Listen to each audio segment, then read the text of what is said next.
On side number 1 of this record, I've explained the strangest secret in the world and how it works. Now, on this side, I want to explain how you can prove to yourself the enormous returns possible in your own life by putting this secret to a practical test. I want you to make a test that will last 30 days. Now, it isn't going to be easy. If you'll give it a good try, it will completely change your life for the better. Back in the 17th century, Sir Isaac Newton, the English mathematician and natural philosopher, gave us some natural laws of physics which apply as much to human beings as they do to the movement of bodies in the universe. Now, one of these laws is that for every action, there is an equal and opposite reaction. Simply stated, as it applies to you and me, it means we can achieve nothing without paying the price. The results of your 30-day experiment will be in direct proportion to the effort you put forth. To be a doctor, you must pay the price of long years of difficult study.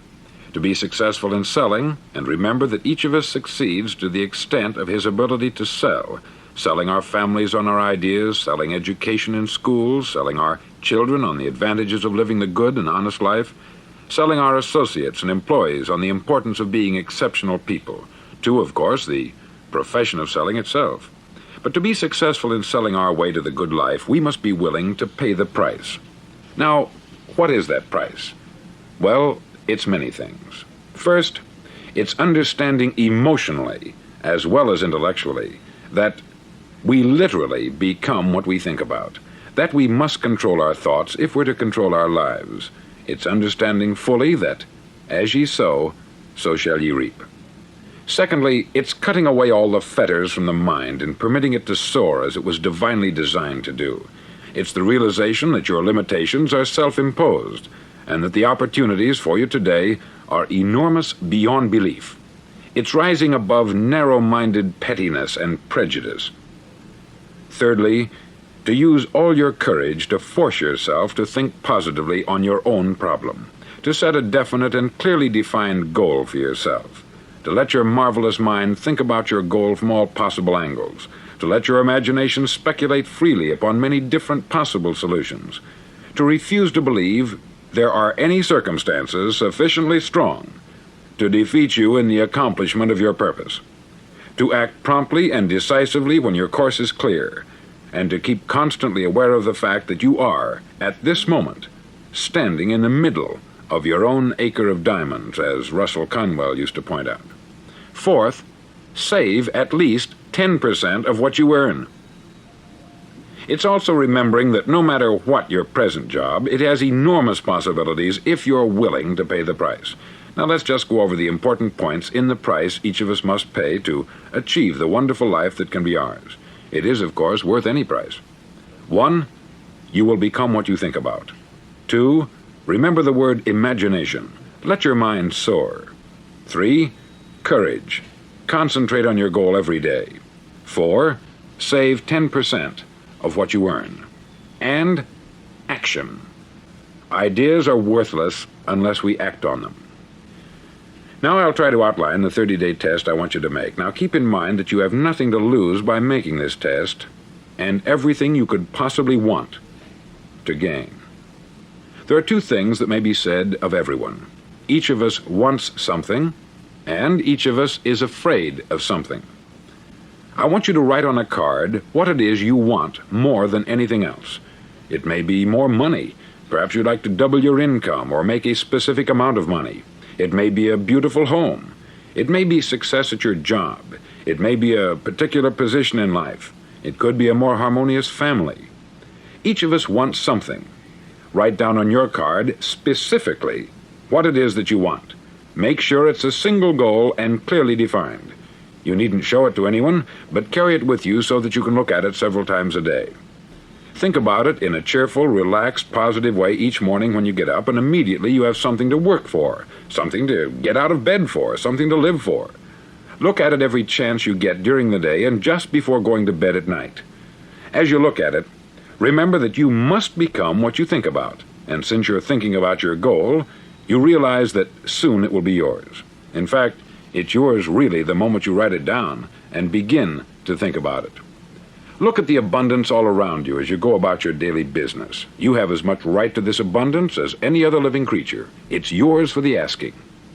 Now we come to the difficult part.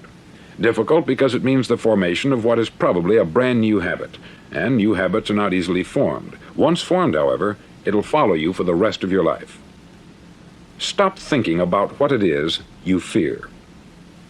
Each time a fearful or negative thought comes into your consciousness, replace it with a mental picture of your positive and worthwhile goal. There will come times when you will feel like giving up. It's easier for a human being to think negatively than positively. That's why only 5% is successful. You must begin now to place yourself in that group. For 30 days, you must take control of your mind. It will think only about what you permit it to think. Each day for this 30-day test, do more than you have to do. In addition to maintaining a cheerful, positive outlook, give of yourself more than you've ever done before. Do this knowing that your returns in life must be in direct proportion to what you give. The moment you decide on a goal to work toward, you're immediately a successful person. You're then in that rare and successful category of people who know where they're going. Out of every 100 people, you belong to the top 5. Don't concern yourself too much with how you're going to achieve your goal. Leave that completely to a power greater than yourself. All you have to do is know where you're going. The answers will come to you of their own accord. Remember these words from the Sermon on the Mount, and remember them well. Keep them constantly before you this month of your test. Ask, and it shall be given you. Seek, and ye shall find. Knock, and it shall be opened unto you. For every one that asketh receiveth, and he that seeketh findeth, and to him that knocketh it shall be opened. It's as marvelous and as simple as that. In fact, it's so simple that in our seemingly complicated world it's difficult for an adult to understand that all he needs is a purpose and faith. For 30 days, do your best. If you're a salesman, go at it as you've never done before, not in hectic fashion, but with the calm, cheerful assurance that time well spent will give you the abundance in return you deserve and want. If you're a homemaker, devote your 30-day test to complete giving of yourself, without thinking about receiving anything in return, and you'll be amazed at the difference it makes in your life. No matter what your job, do it as you've never done it before for 30 days. And if you've kept your goal before you every day, you'll wonder and marvel at this new life you've found. Dorothea Brand, outstanding editor and writer, discovered it for herself and tells about it in her fine book, Wake Up and Live. Her entire philosophy is reduced to the words, act as though it were impossible to fail. She made her own test with sincerity and faith, and her entire life was changed to one of overwhelming success. Now you make your test for 30 full days. Don't start your test until you've made up your mind to stick with it. You see, by being persistent, you're demonstrating faith. Persistence is simply another word for faith. If you didn't have faith, you would never persist. If you should fail during your first 30 days, by that I mean suddenly find yourself overwhelmed by negative thoughts, you've got to start over again from that point and go 30 more days. Gradually, your new habit will form until you find yourself one of that wonderful minority to whom virtually nothing is impossible. Don't forget the card. It's vitally important as you begin this new way of living. On one side of the card, write your goal, whatever it may be. On the other side, write the words we've quoted from the Sermon on the Mount. Ask, and it shall be given you. Seek, and ye shall find. Knock, and it shall be opened unto you. In your spare time during your test period, read books that will help you. Inspirational books like the Bible, Dorothea Brand's Wake Up and Live, The Magic of Believing by Claude Bristol, Think and Grow Rich by Napoleon Hill, and other books that instruct and inspire. Nothing great was ever accomplished without inspiration. See that during these crucial first 30 days, your own inspiration is kept at a peak. Above all, don't worry. Worry brings fear, and fear is crippling. The only thing that can cause you to worry during your test is trying to do it all yourself. Know that all you have to do is hold your goal before you. Everything else will take care of itself. Remember also to keep calm and cheerful. Calm and cheerful. Don't let petty things annoy you and get you off course.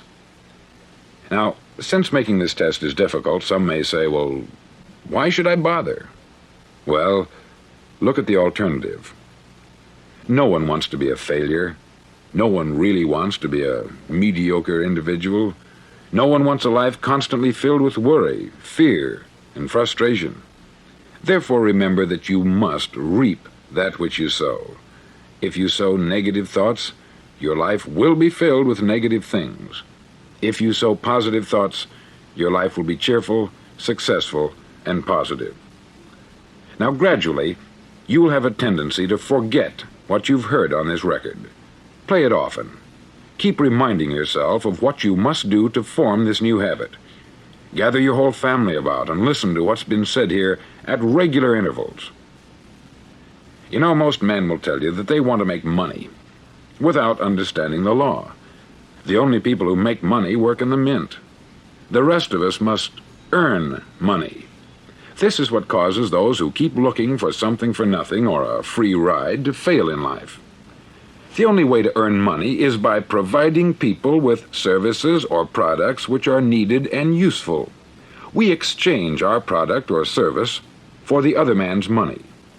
Therefore, the law is that our financial return will be in direct proportion to our service. Success is not the result of making money. Making money is the result of success. And success is in direct proportion to our service. Most people have this law backwards. They believe that you're successful if you earn a lot of money. The truth is that you can only earn money after you're successful. It's like the story of the man who sat in front of the stove and said to it, "Give me heat, and then I'll add the wood." How many men and women do you know, or do you suppose there are today, who take the same attitude toward life? There are millions. We've got to put the fuel in before we can expect heat. Likewise, we've got to be of service first before we can expect money. Don't concern yourself with the money.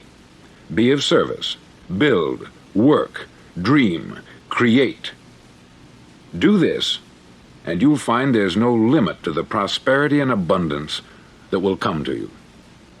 Prosperity is founded upon a law of mutual exchange. Any person who contributes to prosperity must prosper in turn himself. Sometimes the return will not come from those you serve, but it must come to you from someplace, for that is the law. For every action, there is an equal and opposite reaction. As you go daily through your 30-day test period, remember that your success will always be measured by the quality and quantity of service you render, and money is a yardstick for measuring this service. No man can get rich himself unless he enriches others. There are no exceptions to a law. You can drive down any street in America and from your car estimate the service that's being rendered by the people living on that street. Had you ever thought of this yardstick before? It's interesting. Some, like ministers and priests and other devoted people, measure their returns in the realm of the spiritual, but again, their returns are equal to their service. Once this law is fully understood, any thinking person can tell his own fortune. If he wants more, he must be of more service to those from whom he receives his return. If he wants less, he has only to reduce this service. This is the price you must pay for what you want. If you believe you can enrich yourself by deluding others, you can only end by deluding yourself. It may take some time, but just as surely as you breathe, you'll get back what you put out. Don't ever make the mistake of thinking you can avert this. It's impossible. The prisons and the streets where the lonely walk are filled with people who tried to make new laws just for themselves. We may avoid the laws of man, but there are greater laws that cannot be broken. An outstanding medical doctor recently pointed out 6 steps that will help you realize success. 1. Set yourself a definite goal. 2. Quit running yourself down. 3. Stop thinking of all the reasons why you cannot be successful, and instead think of all the reasons why you can. 4. Trace your attitudes back through your childhood and try to discover where you first got the idea you couldn't be a success, if that's the way you've been thinking. 5. Change the image you have of yourself by writing out a description of the person you would like to be. And 6. Act the part of the successful person you have decided to become. The doctor who wrote those words is a noted West Coast psychiatrist, David Harold Fink, M.D. Do what all the experts since the dawn of recorded history have told you you must do. Pay the price by becoming the person you want to become. It's not nearly as difficult as living unsuccessfully. Make your 30-day test. Then repeat it. Then repeat it again. Each time it will become more a part of you until you'll wonder how you could ever have lived any other way. Live this new way, and the floodgates of abundance will open and pour over you more riches than you may have dreamed existed. Money? Yes, lots of it. But what's more important, you'll have peace. You'll be in that wonderful minority who lead calm, cheerful, successful lives. Start today. You have nothing to lose, but you have a life to win.